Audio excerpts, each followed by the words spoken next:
One has to do with the president's use of the word treasonous in criticizing Democrats who didn't clap. You went onto the Senate floor this week. You said treason is not a punchline. And yet the White House has said many times that actually some of these most controversial tweets should be treated just like that. Take a look. The president was clearly joking with his comments. He made a joke. Maybe you guys should get a sense of humor and try it sometime.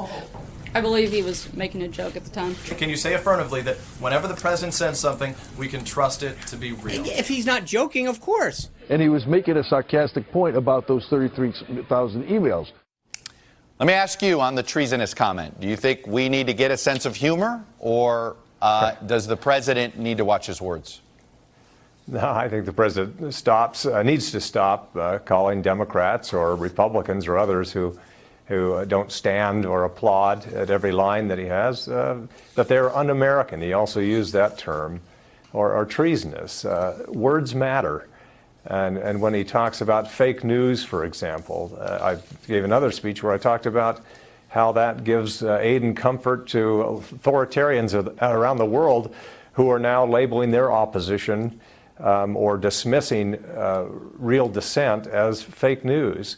So those things matter. So I don't think that it's a joking matter to say that somebody is treasonous, and he ought to stop it. You're one of the few Republicans that spoke up on that issue. Not many others did, and it seems like fewer and fewer are comfortable criticizing the president when he does some of these sort of unusual attacks on his opponents. Why is that? Well, I think the real problem, as I've tried to mention, is that we are seeing now as normal things that we shouldn't see as normal. And this degradation of the political culture is a real concern, where we're no longer outraged when we ought to be. And that's a problem. So I do think that more of us ought to stand up and say, hey, this is beyond the bounds of where politics ought to be. And the longer we go without doing that, the further politics slides into areas that just are unhealthy.